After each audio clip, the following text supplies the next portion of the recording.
them. They have made thralls of soldiers and civilians both.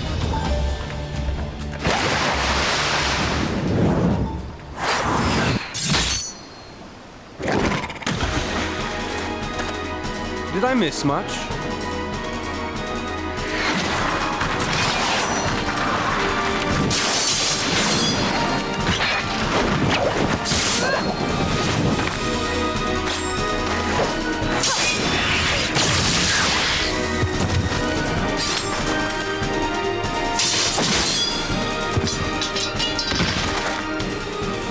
So that is how you fight in the Far East. Mental note, pick no quarrel with domans. But seriously, if I am to keep up, I must needs forsake elegance for efficiency.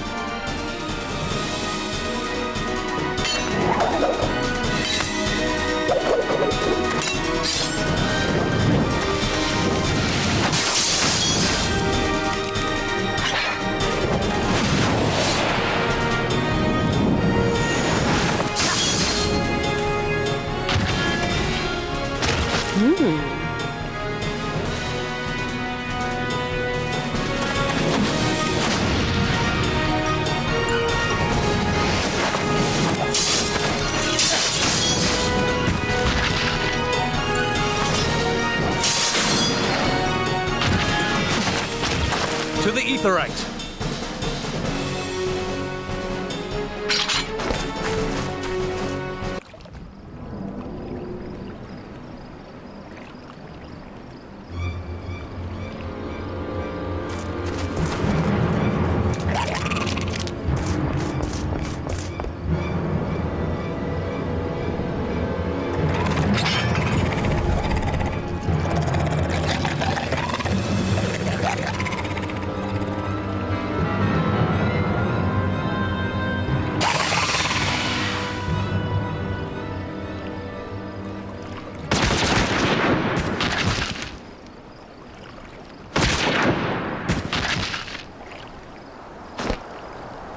You'll forgive me my lateness.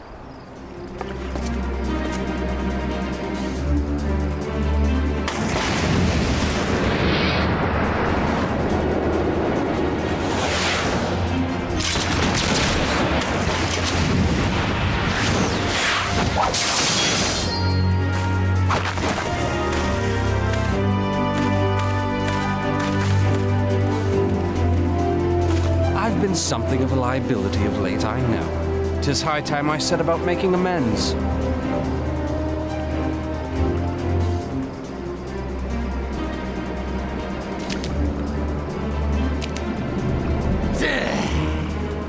Long have you shriveled swordwalkers, tormented our kind. But no more!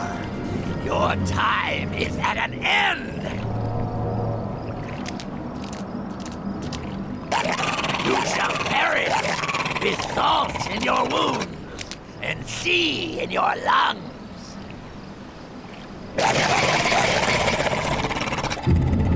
Lord of the world, hearken to our plea. Lord of the world, deliver us from our misery. Do you feel that?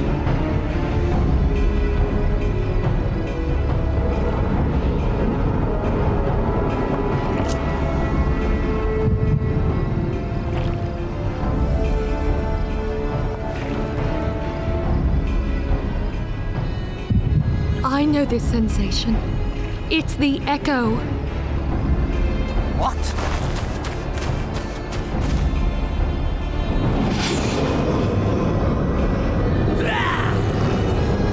Such power! It is transcendent!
us deliverance.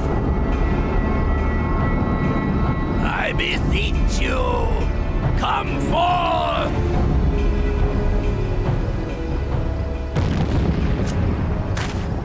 Die, damn you!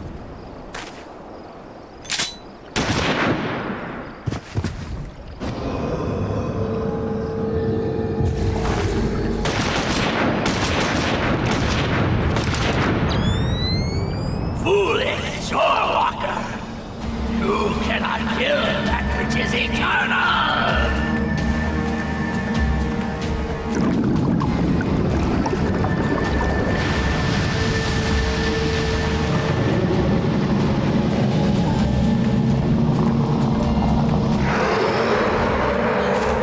Heavens forfend.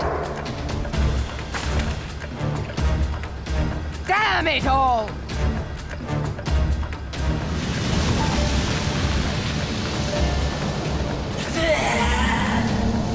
My being, ever the way. It should by right be infinite. Am I not immortal? Curse you, emissary! You promised me everlasting.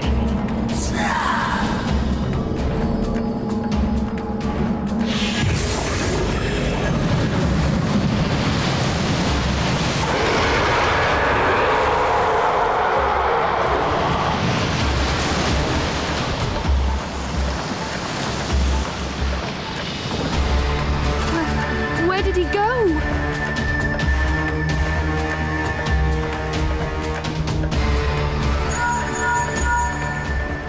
What say you? Nary a single ship? Hells take that sea demon! Gather the survivors and get to shore. Leave the wrecks for the pirates.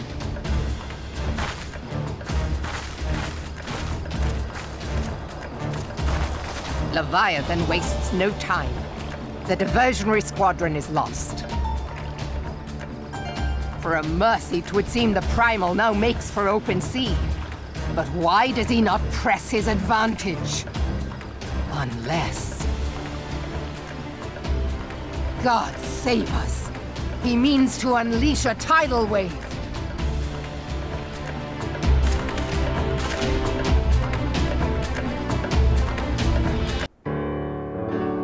There used to be a hamlet beyond South Tidegate in western Lanosha. Hearthstone, 'twas called. Some years prior to the Maelstrom's founding, Leviathan rose from the briny depths and set about unleashing watery hell upon us. On that occasion, the company of heroes put him down before he could do too much damage. But when the bastard came next, this time in the wake of the calamity, we were not so fortunate. Weary of ravaging our shoreline, he summoned a tidal wave which fair leveled Hearthstone and washed the soil away for good measure. The area was subsequently occupied by the Sahagin.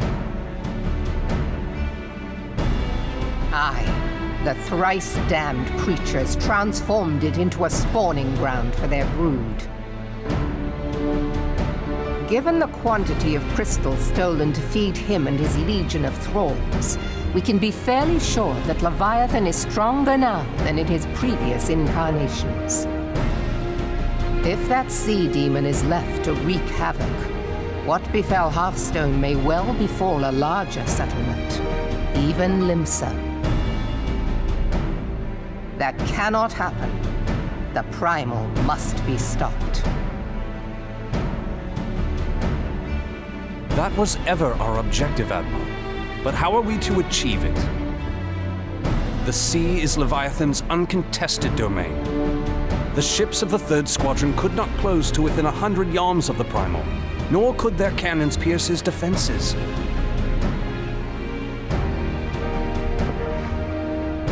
I have read the reports, Master Thancred. Our warships may as well have been bloody pleasure barges for all the good they did. 7 hells! Is there no way that we might strike back? The company of heroes defeated Leviathan, having first lured him into an inlet, but we must needs contend with him upon the open sea. It will avail us little to consult past experience.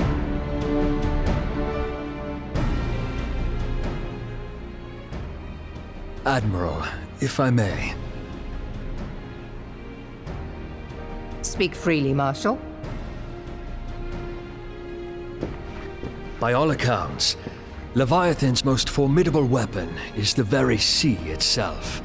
Waves and whirlpools, tides and currents, all these things are his to command. The key to victory, I believe, lies in disarming our foe.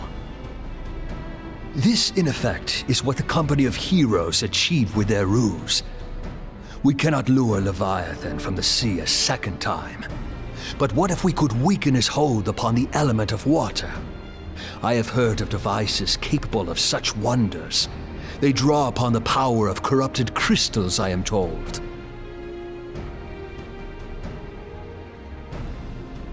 If mounted upon a ship, such a device might be used to prevent Leviathan from bringing the full force of the sea to bear against us, rendering him no more dangerous than any other sea serpent.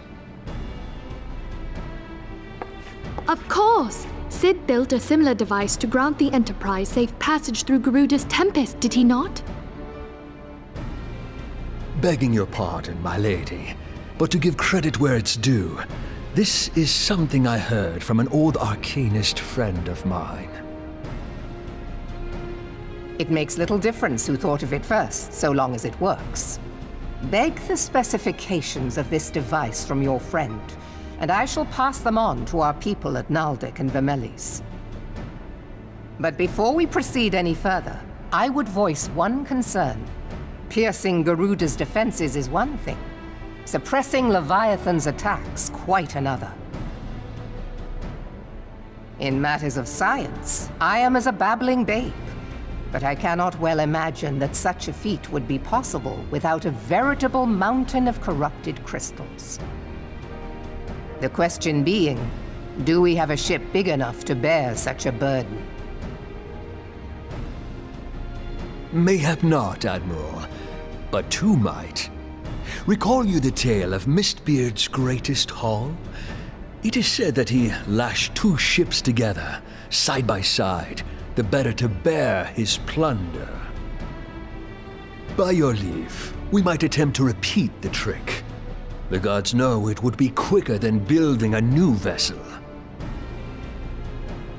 Mistbeard did this. Truly, Marshal, upon the subject of the Pirate King, you are as a scholar. Now, from what I have gleaned of these matters, the device will need to be in close and constant proximity to the target. To wit, we must lash our twin vessel to Leviathan. This in itself will be no small feat. Ramming speed will be required, but given the weight of the cargo, that will only be attainable with the aid of a towing vessel.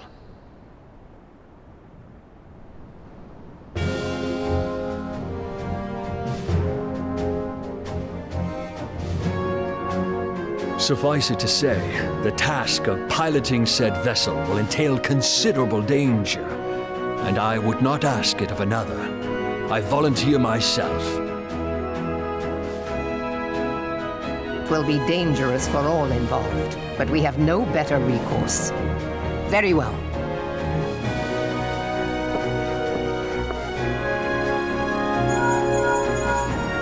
Commodore, assemble the remnants of the fleet at Morabee Bay. Give priority to our soundest vessels. The repairs can wait.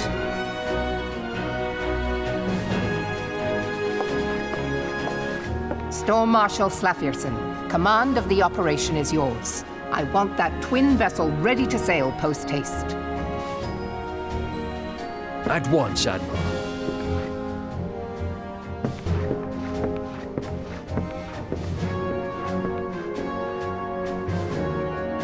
And then there is the small matter of slaying the beast. The fate of Limsa Lominsa rests upon your shoulders once again. Go well, warrior of light.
We Lominsons are sworn to strive, till sea swallows all.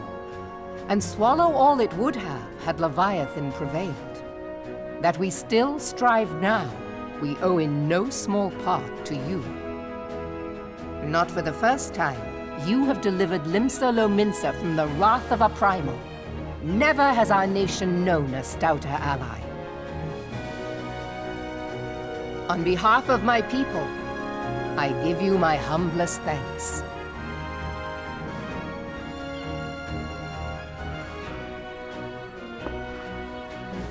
'Tis meet that I give thanks to old Mistbeard, too, for his fine solution.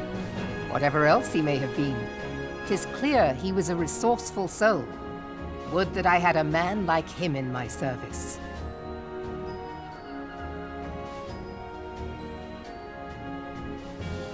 Before I set foot in these lands, I had no inkling that the people of Eorzea contended with such mighty foes. Suffice it to say, their existence came as something of a shock, as did the idea that they could be defeated. This experience has served to remind me of the vastness of the world and the boundless potential of man. Though I am but a refugee in this realm, I would fain be of use to you in your fight. Know that I am tutored in one of the foremost combat arts of the Far East. It may seem outlandish to the Eorzean eye, but should any of your people care to learn, I would be pleased to initiate them. And I will see to it that they are grateful. I have no doubt that your knowledge and skills will serve us well. Besides, your art is not so outlandish as you think. Would you not agree, Master Thancred? Naught escapes your searching eye, Admiral. Few are privy to this information, but Limsa Lominsa is home to a certain secret fraternity. Its members are trained in a form of combat not unlike your own. By my judgment, it should not be beyond such individuals to adapt to the techniques I witnessed you employing with such admirable deftness. I am heartened to hear this. I too noted a kinship between your style and mine own, though it seemed to me that you fought differently in the beginning. I suppose I did. What can I say? I'm a man of many talents. Though you may labor to believe it, Thancred was once something of a scoundrel who fraternized with the criminal class in these parts. Y'shtola! You jest, of course. But for a chance encounter with Alphino's grandsire, he might never have left Limsa Lominsa, or received an education in Sharlayan, or taken up his post in Uldar, which is where he trained in the blade, lest you wonder.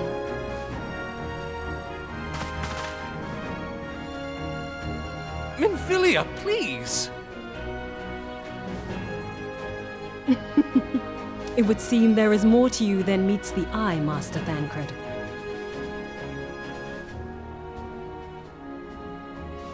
Lady Yugiri, I am told that you and yours came to Eorzea seeking permanent resettlement, and that many domins have since been engaged as frontier hands at Revenant's Toll.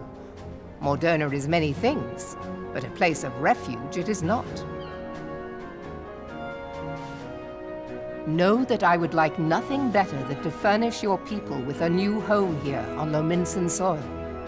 Alas, racked by instability as we are, our nation is in no fit state to take you in. Yet I'll not have it said that we turned a blind eye to your suffering. Until such time as we can do more, I pledge to send provisions. We are in your debt, Admiral. I realize that it scarce qualifies as repayment, but if it please you, I shall set about sharing my martial knowledge with your people at once.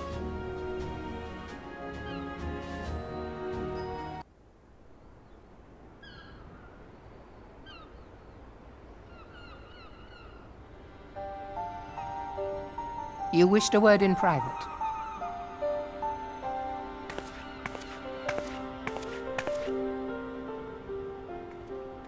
The better not to spoil the festive mood. History repeats itself, Admiral. As the kobolds did before them, the Sahagin resorted to summoning their god over a territorial feud. They acted in self-preservation. It may be that the Sahagin initiated this particular clash, but how it begins does not interest me so much as how it ends.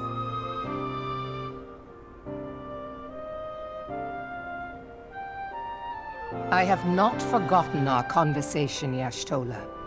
I am aware that man bears part of the blame for the Primal's existence.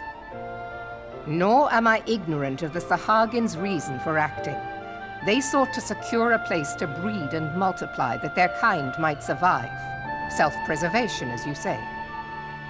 But we have as much right to live and thrive as they. If our own survival is threatened, are we to lay down our arms and welcome oblivion? Nay. And so you kill, that you might live. Yet if living is a right, then that right belongs to all peoples, be they men or beastmen.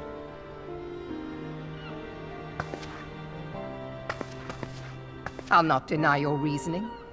But when a storm gathers, it falls to me to see my people safely through it. That is my duty, and I shall do it.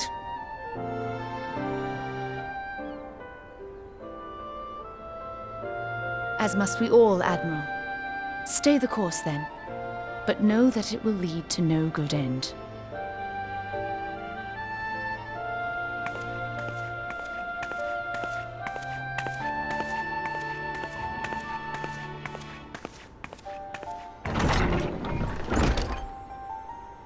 Man has ever put himself first and foremost. To justify his actions, he clads himself in the armor of righteousness, though it be a fancy of his own making. In this, mayhap the Garleans and we Domans are not so different.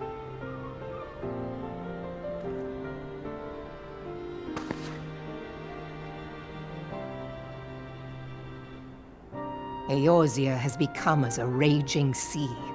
If we are to keep our heads above the waves, we cannot scruple to drown the man next to us. When hopes of coexistence founder, strength must determine who has the greater right to live.